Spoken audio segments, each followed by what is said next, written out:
Said the night wind to the little lamb, do you see what I see?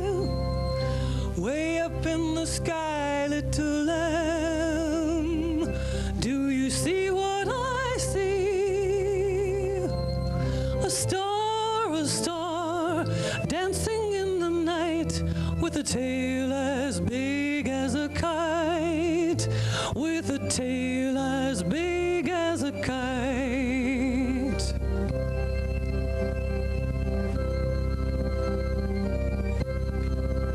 Said the little lamb to the shepherd boy, do you hear what I hear? Ringing through the sky, shepherd boy, do you hear what I hear? A song, high above the trees, with a voice as big as the sea, with a voice as big as the sea.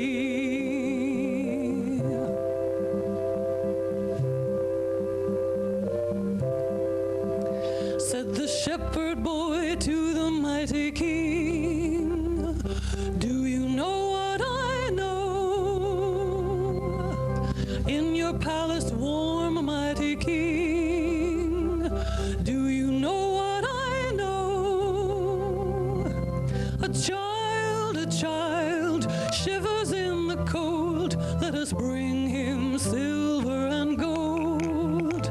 Let us bring him silver and gold.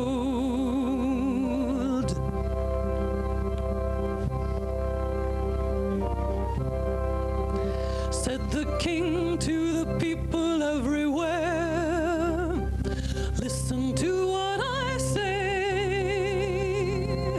Pray for peace, people everywhere. Listen to what I say. A child, sleeping in the night. He will bring us goodness and light. He will bring us goodness and light and light.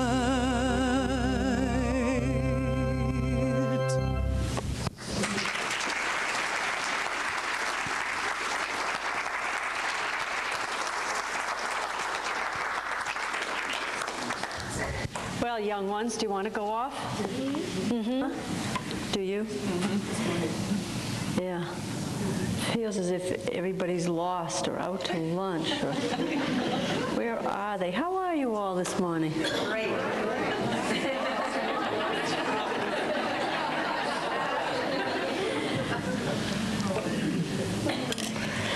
Well,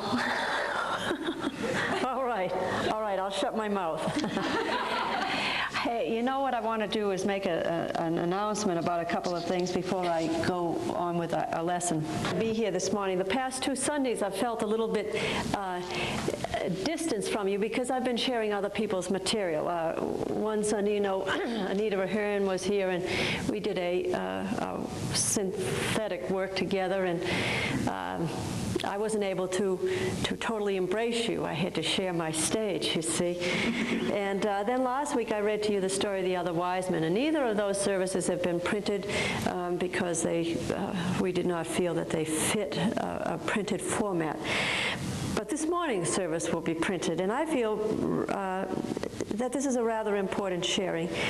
And I'd like to remind you as I begin that Christmas in the Unity Ministry is a time where we celebrate the ongoing birth of the presence of the Spirit that is God within us. You could almost encapsulate those words. And if you're ever asked by anybody, what does unity stand for? Well, what unity stands for is that there is inbred, born, incarnate, immanent in every human being worldwide, in every material form worldwide, in every creature worldwide, a spirit. And when I say a spirit, I don't mean ghost-like form. I mean a power that has the power to empower. and that is so vital that at Christmas time we want to honor it, and we'd like to spark it, and we'd like to remind people that it is within them, and that they were born for it to be lightened. My sense of humanity is that light is within them. One of my sadnesses about humanity is that I don't see too much of that light. And when I happened to be in Macy's when you were in there yesterday, I went looking for you. I was sitting watching the Denver Bronco game over in the television department, working, you won't believe this, working on my Sunday lesson while my roommate shopped. That's where I worked on this lesson yesterday. I was just sitting there watching people, and one of the things that I feel about inside of me is that Christmas tends to become a time of year where we seem more weighted down than usual, that rather than seeing the lights going on inside of people, I tend to see them burdened and weighted down. There are so many financial pressures.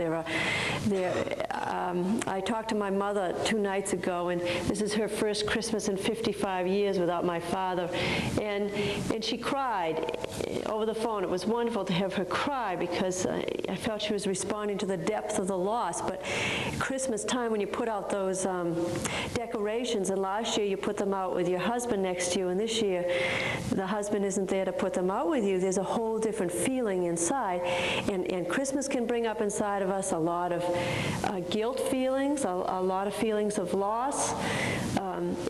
It's really profound in my mind how much Christmas as an external activity can go against the real sense of Christmas as an internal activity. I'm making sense? Don't slouch on me. So this morning I thought I would just build this lesson around the idea of the unaccepted Christ. Last week it was on the other wise man, and the week before on the unacceptable gift, and today it's the unacceptable Christ.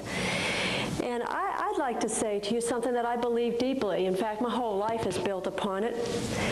Whether you believe it or not, my personality is too, and my capacity to keep coming back time and again is built upon this, and I'm wondering if you're aware of it. But what I'd like to have you be aware of is that something miraculous has been going on this earth's surface for thousands of years. It's pre-Christian, it's pre-Judaic, it's probably pre-barbaric, and it is a sense that lives within humanity, and it cannot be put out. Now, I'd like you to grasp that this morning. I don't just want to talk to you this morning. I'd like you to remember it with me this morning.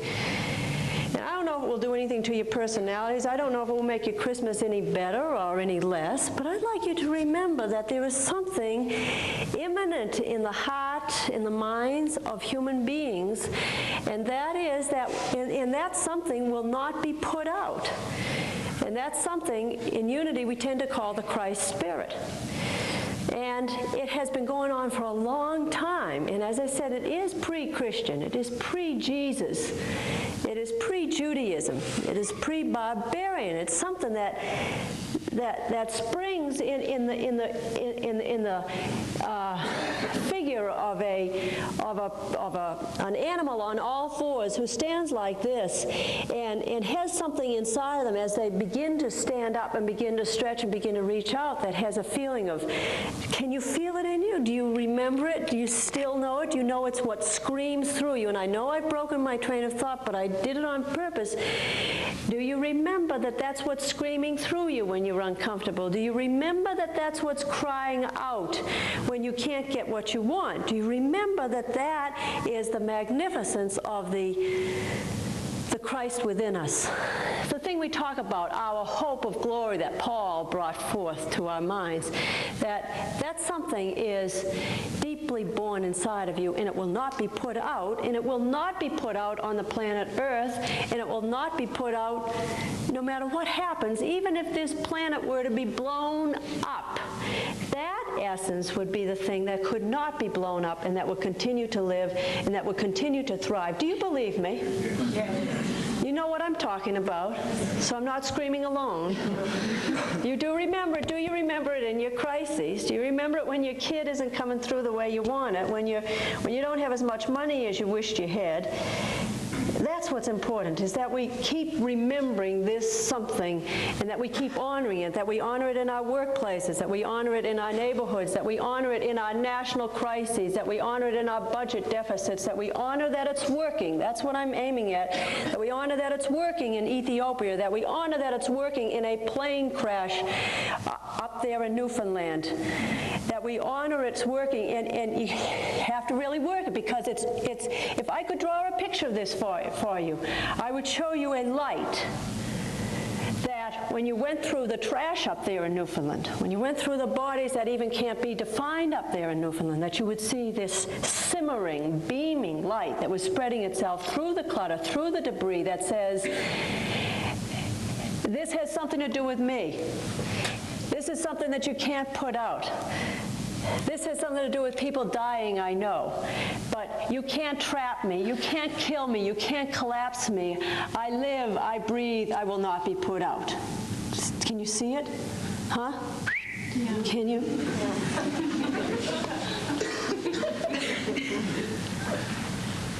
When I try to get a response from my dogs, I generally whistle, too.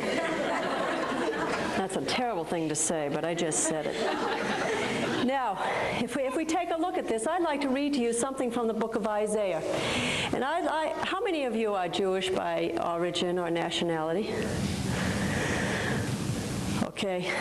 I'd like you to realize that when I read this passage, I'm reading this to you, and it's pre the birth of Christ. And I keep wanting to zoom home at Christmas time that this is not a denominationalism thing. This is not an organizational thing. This is a principle thing that the Christians formulate into the birth of Jesus, but Buddhists formulate it into something else, and Zoroastrians into something else, and Jewish into something else. The Jews happen to call it the Messiah, and this is a statement from the marvelous prophet Isaiah, and it is his account that has been put into music in the Messiah, written by George Frederick Handel, that you've all heard the words of, but I wanted to read it to you this morning from the book of Isaiah, where he talks about, where he's saying to people, don't forget,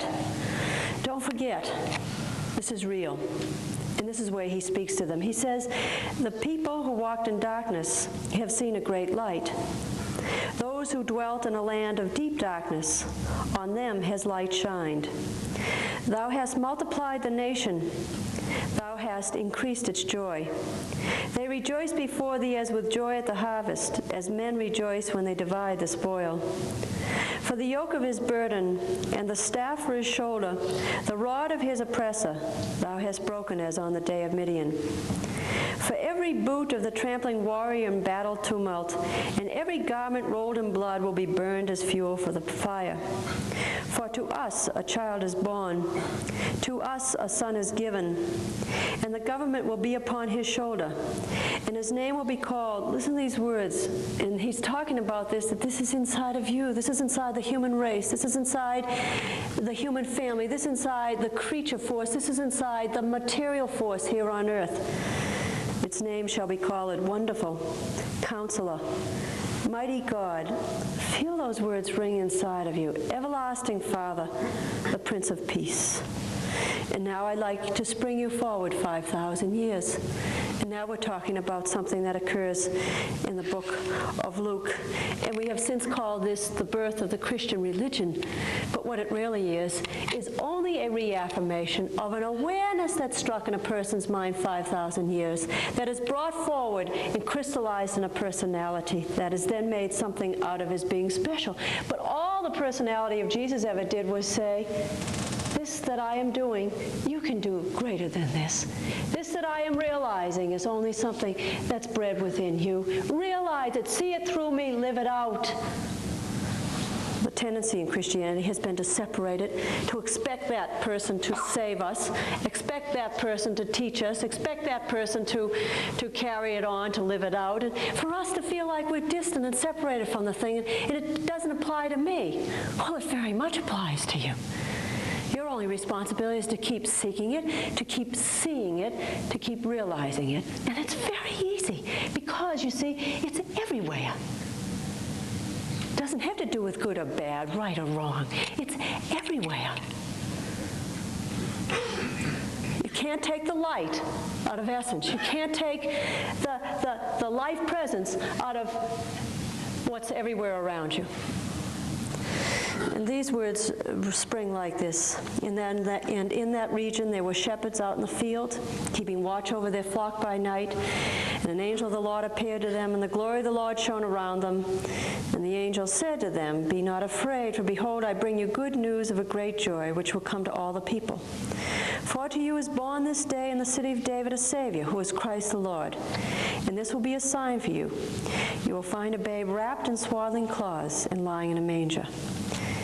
And suddenly there was with the angel a multitude of the heavenly hosts, praising God and saying, "Glory to God in the highest, and on earth peace among men, with whom he is pleased." The announcement of the birth of the Christ in a physical form. But this is not the first birth of the Christ. This birth has also been seen in Krishna. It's been seen in Buddha. It may have been seen in Zoroaster, maybe in Confucius, maybe since it's been seen in the likes of a Mary Baker Eddy or a Swedenborg. Who knows? Maybe it's also seen in you. Of course, I believe that completely. Now I'd like to read to you from the very last chapter of the books of the Bible, and now from Revelations. And here it is said in another way. First, Mighty Counselor, Prince of Peace. Second, it's called Jesus of Nazareth. And third, it's remarked about, and this writing is probably written between 150, 500 years later. "And I saw a new heaven and a new earth, for the first heaven and the first earth had passed away, and the sea was no more. And I saw the holy city, New Jerusalem, coming down out of heaven from God, prepared as a bride adorned for her husband. And I heard a great voice from the throne saying, Behold, the dwelling of God is with men. He will dwell with them, and they shall be his people, and God himself will be with them. He will wipe away every tear from them. He will wipe away every fear from them, and death shall be no more. Neither shall there be mourning, nor crying, nor pain, for the former things have passed away. And I saw no temple in the city, for its temple is the Lord God, the Almighty, and the Lamb.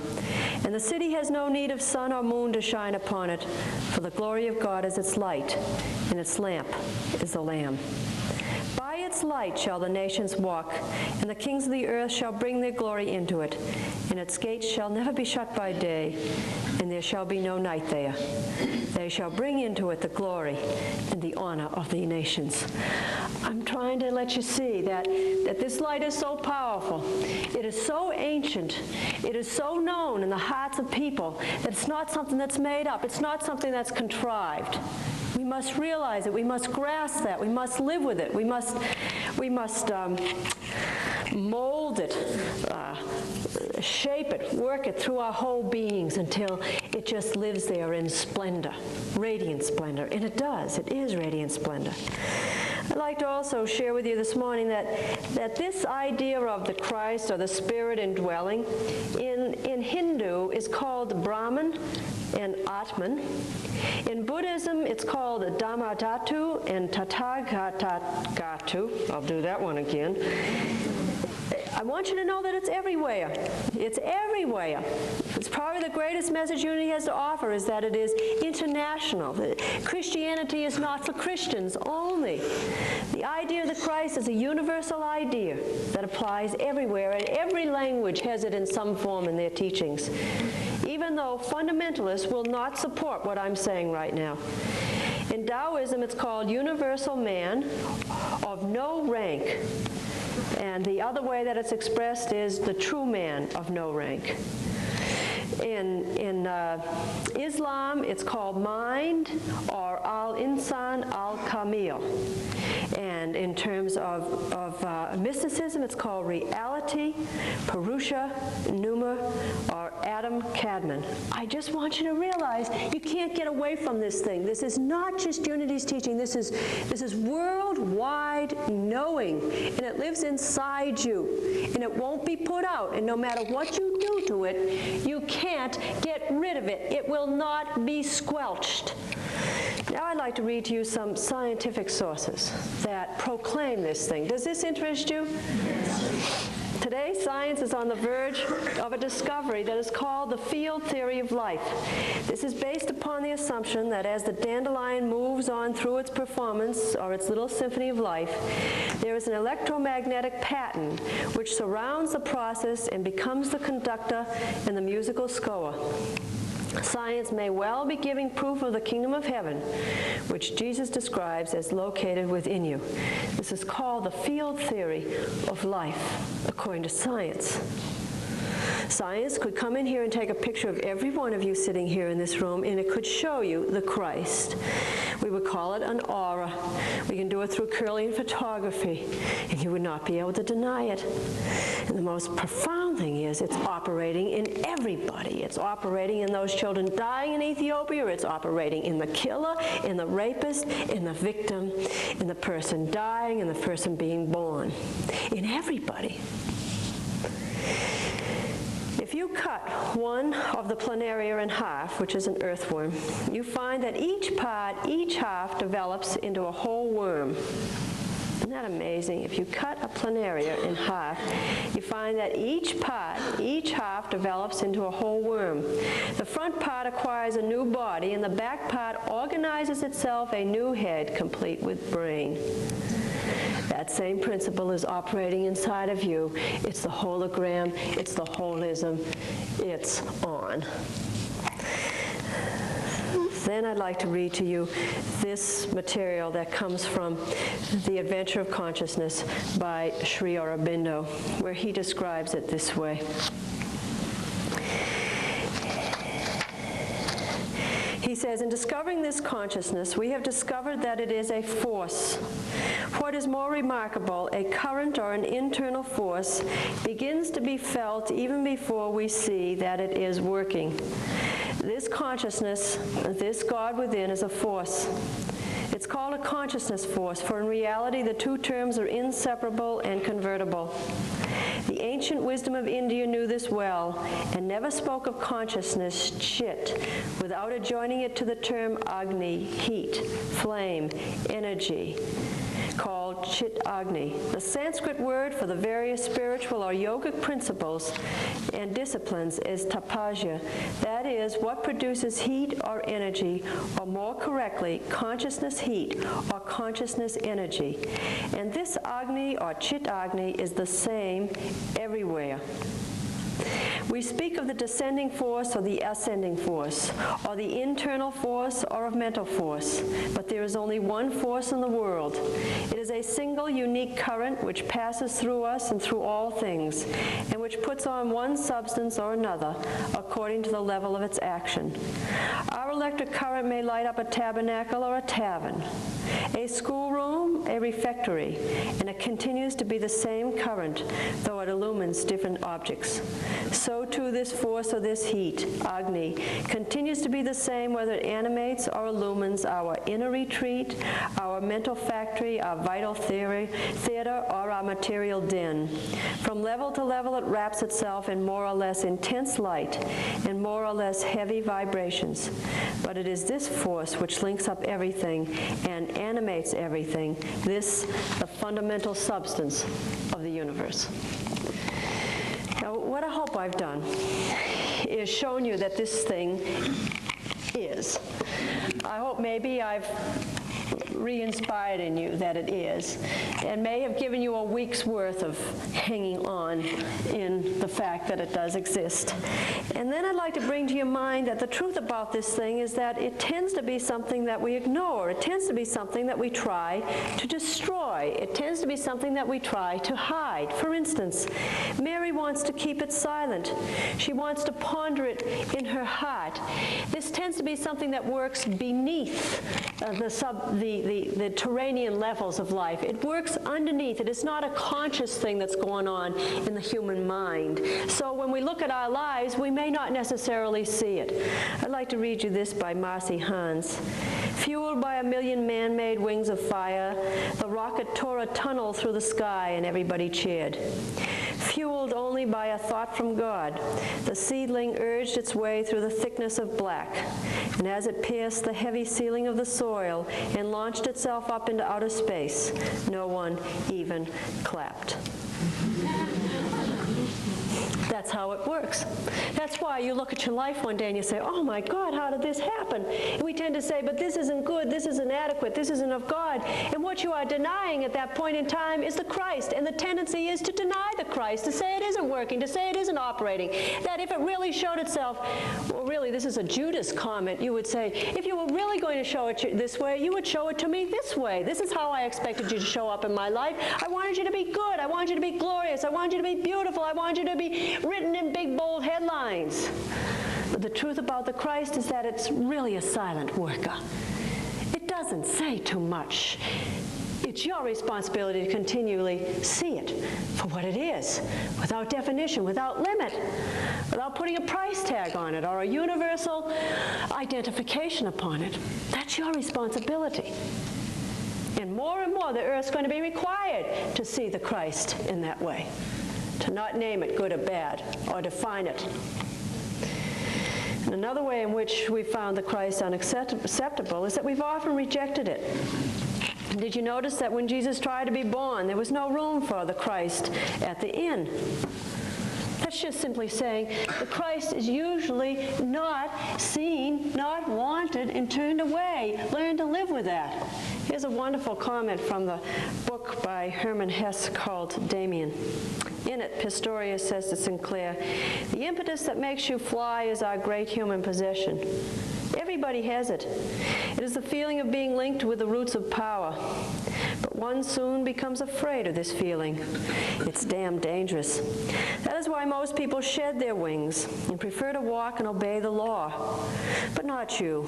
You go on flying, and look, you discover that as you do fly, gradually you begin to master your flight, that to the great general force that tears you upward, there is added a delicate, small force of your own, an organ, a steering mechanism. How marvelous! Lacking that, you would be brought up to the heights powerless, which is what happens to madmen." So most of us fear this power, and so does the rest of the world. We also attempt to destroy this power. Did you know that Herod's soldiers tried to find the Christ child and to kill it? That's symbolic. That's symbolic of what the world tries to do. And I don't think the world intends to do this. I think this has to do with mesmerism. I think this has to do with mesmerism and group consciousness. The way this functions in your life is you come forth with a great idea. Most of the world says, oh, that's stupid, that can't be done, that's impossible. That's the way Herod's soldiers try to kill the Christ that begins to try to show itself within you. And this happens daily, it happens weekly, it happens in your words, it happens in the words of people all around you. Did you know that Jesus spoke the words that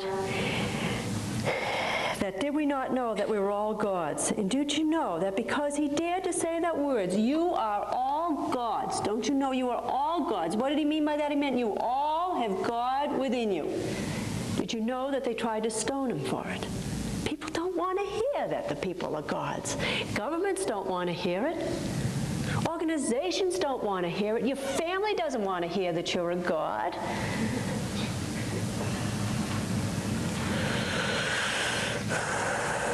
And then the last one that we do with this Christ is we tend to deny it. Peter denied it. Judas denied it. There's nothing wrong with those people. They're just symbolic of statements that this is the tendency. We will try to deny it. Our inner thoughts will try to deny it. Our surface conditions will try to deny it. There's a wonderful story about a young fish who came swimming to his mother in great fear because he'd overheard two fishermen talking on the bank as they cast their lines. They said that fish can't live without water. So the fish said to its mother, "What is water? I've never heard of it, and you better try to find some for me because I'm likely to die without it." The mother, being no wiser than her offspring, because she reassured him, said, "Nonsense, I've never heard of water either, and I've managed to get along without it all my life, so I guess you can too." That's how most of us live our lives. We deny that it's all so. We deny that something's working. We continually refuse it. So there's a sadness about the birth of Christ. There's a sadness about Christmas. And the sadness is we deny it, we destroy it, we refuse it, we don't let it in. Well, I don't want to deny it. I've kind of set up my life that I won't deny it. And I'd like to share with you this morning in closing that in spite of the denial, I do not share that with the rest of the world, and I'd invite you not to either. I'd like to tell you about where I see the living Christ functioning. And I'd like to just pull it out of a few simple examples of my life. And I hope by my doing it that you won't just use my examples, that they will trigger within you your examples. And I want you to notice that most of my examples will not come from the common, that they don't come from the radiant moments of my life, that rather they come from the question moments of my life. They come from the dark moments of my life. They come from the despair moments of my life. Because I not only see the Christ in the good and the wonderful and the beautiful, I am committed to seeing the Christ absolutely everywhere, and I invite you to do it with me. And as we do it together, the Christ becomes non-dualistic, without condition, everywhere present, and then radiant in the very texture and threads of our life. The first time I ever remember seeing the Christ was the first time that I ever had to bury somebody. And in my case, it was a cat. And the cat was one that my car had killed on the streets of Belmont, Massachusetts, while I was driving like a crazy lunatic teenager through the Belmont Hill region. Cat came from out of nowhere. And when I got out of the car after having killed it, I went and I picked it up, and as I picked it up, it had its last quiver. In total confusion and in total grief and learning, I put that cat in the back of my car, and I took it to my backyard and threw it into the burial hole. Didn't you all have one? Where we buried the first bird. Only this time I was responsible. But there was something holy in that event. Something shone through it. As far as I'm concerned, it was the first true living experience of the Christ, radiating everywhere. Beyond intellect, beyond reason, beyond knowledge, beyond right or wrong, it was there. Although I have not personally been to Ethiopia yet, I am really have been concerned about the situation. I'm delighted that we can all announce that it's no longer a crisis over there, that humanity has been brought to the fore. But when that first blew upon the scene of our knowledge, many of us cried out that there was something wrong, and there was a response to it. And there is a tendency in those moments for us to look at the dying, the poor, depleted children, those without enough water in their systems for them to be well hydrated. And I guess it's a terrible death of dehydration. But I see in Ethiopia that the Christ has been radiating. And the way I see that the Christ has been radiating is that there has been a demand upon humanity to respond to its own kind in deeper ways than it ever has before. I tend to see on the Earth's surface something moving.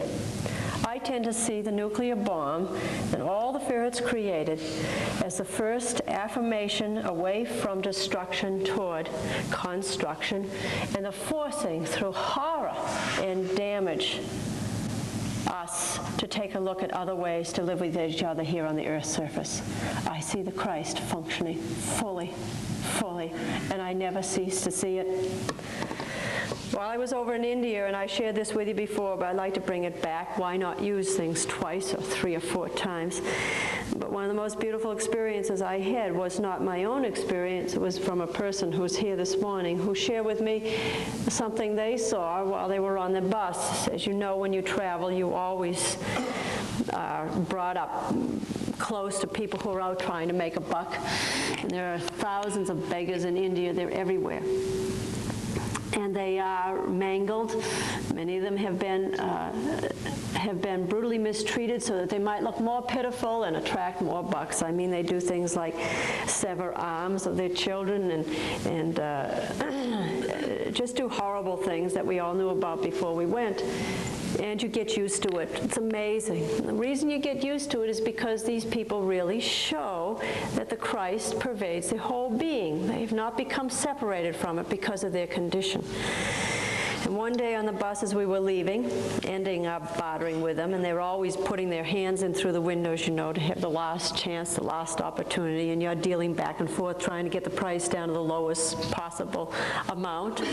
They're cheating you, you're cheating them. You all understand the conditions, and there was this elderly man who didn't have too many teeth, and I think he was quite deformed. He was so thin, you wonder how he could even possibly walk. And as one of the members of our entourage closed the window on him, he just looked at her and through gleaming eyes just took this pose and bowed to her. I see the Christ there. I remember when my father was 82 years old and I went to visit him in Florida, and it still brings tears for the first time in my life, seeing him mess in his pants and leaving some of it on the floor in the living room and having to go clean it up and realizing that finally I was able to return a part of the gift he'd given me. And I didn't see poop and mess or deterioration in that. I really saw the Christ. It was a wonderful opportunity. I saw the Christ living beautifully when I gave my first Boston recital in 1957, where I was scared to death to get out on that stage. Scared to death. You can't believe how scared I was. You wonder how a person gets in my position. Well, you have to have been scared many times, many times. And I'd spent the night in prayer, reading daily word, doing my affirmations, which is what I did then. And I walked out and did all the right things and started my first piece and couldn't get through it. Had to stop and start again. Somehow I got through that Boston recital and was able to stand and see them give me a standing ovation. And I saw the Christ in the whole thing. I was learning young. And then I saw it again over in India, this time in Kashmir. You should all go there. You must. Well, they talk about the lotus flower, don't they? But I saw one. And imagine a beautiful crystal morning, clear, on a lake in Kashmir. Mountains all surrounding that gorgeous, gorgeous area. Pitiful, poor people all around, but out early in the morning rowing their little boats off to market. And the sun rising up over the mountain. And as it rises up, you're out there at 6 o'clock and a Shakira driver is driving your boat. You've just had morning tea. And as you drive out, you drive across that crystal clear lake. And as you look down, you can see the soot and the mud and the muck. And then you move out into another area, and all of a sudden you see rising up out of that soot and that muck what the lotus flower is all about, and there it sits. And you begin to understand the Christ is the soot and the muck and the lotus flower and the lake and the mountains and you and the poor.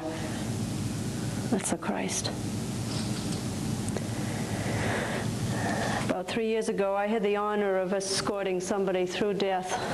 I held their hand as in terrible pain. They screamed out and said, if I'd ever known it was going to be this painful, I wouldn't have gone this way. And yet, let me tell you, in all of that, Christ was there. Whether it had been a glorious death or a horrible death, I see the Christ there, and I'm not manipulated. I just know it's so.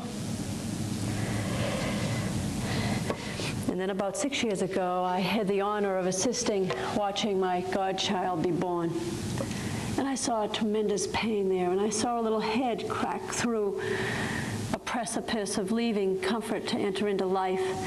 And I heard the pressure and the pushes of the mother, and then the cry of the child. And in it all, I saw the Christ. I had a wonderful experience this fall. I came home from Winthrop, Washington, and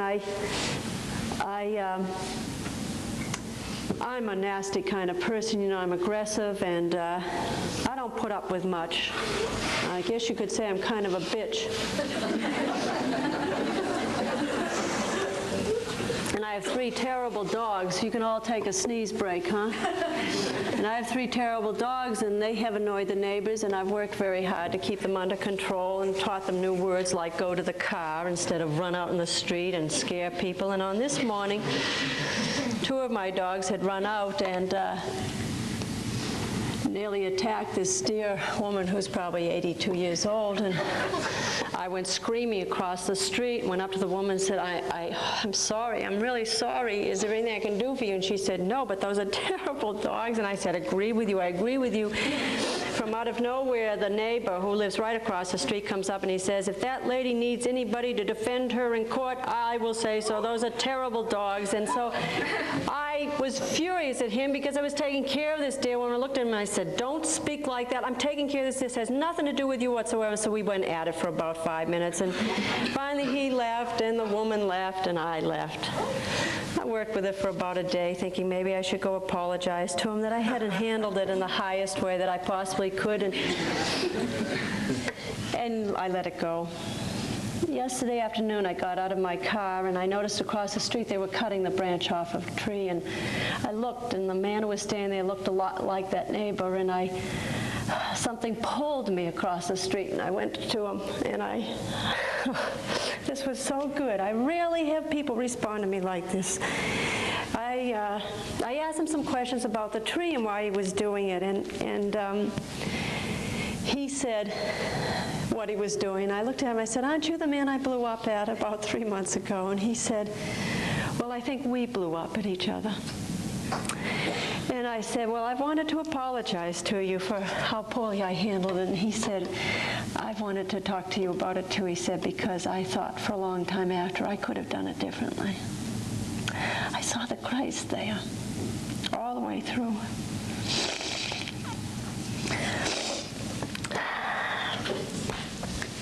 I got just a couple more, then we'll quit this fiasco.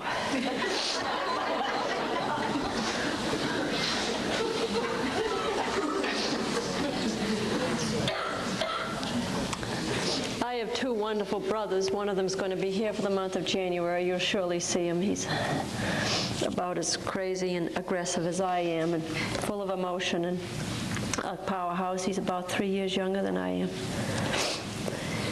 He has been working with my older brother for about 4 years. They've tried to bring 6 years together. Dawn's 6 years older. The thing's been deteriorating. I got a call from my mother Friday evening saying, I'm really worried about Richard. She said, I don't know whether he'll make it through this one. She said, he's just walked out on your brother in the midst of Christmas season, and my brother owns a place called the Merry Christmas Shop.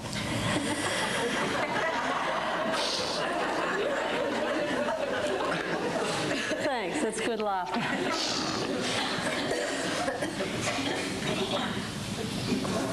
My mother's generally tended to favor my older brother. She feels like Richard and I know how to crash through life. Donald doesn't.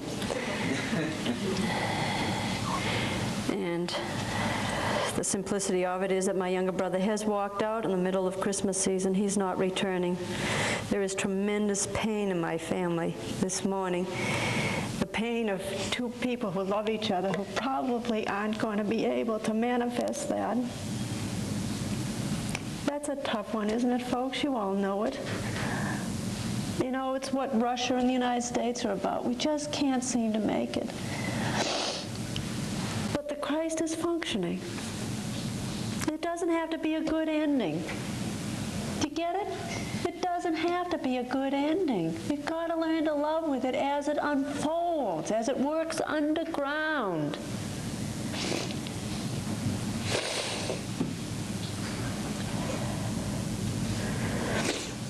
Very few of you know this, but when I was in Egypt 3 years ago, I went over and took a picture of a young child. The father saw me do it, and he came up to me and he hit me in the streets of Egypt. I see the Christ unfolding there too. I want you to know I was not belligerent. I just turned around and did not create an international incident. And And then finally this spring I had the wonderful opportunity of walking down to the Ganges River at 5:30 in the morning and doing what this Christ is all about. I took a lotus leaf that has a candle in it, and it's given to every visitor. And out on a boat with 15 other people. And there we were instructed to place this lotus leaf with its flame in the river Ganges, symbolic that you can't put the light out. The Christ may be unacceptable and unwanted. We may refuse it and deny it and hide it in shame. But there is a race of people that's being born, and it's here now, and it's talked about by Buck in the Cosmic Consciousness book that says they're here. They won't be denied. And you know who they are? They're you and me. We're sitting here, we're standing here this morning. I just came to remind you.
child within us that remembers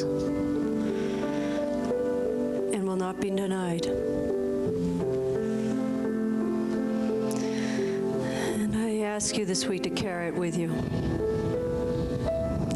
in the midst of the rudeness and the speed and the uncomfort and the fear and the joy and the love and the peace and the sanctity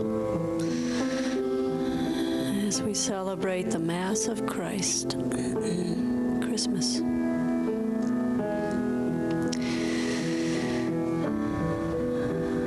And now would you please let your heart give the gift of love as your love offering.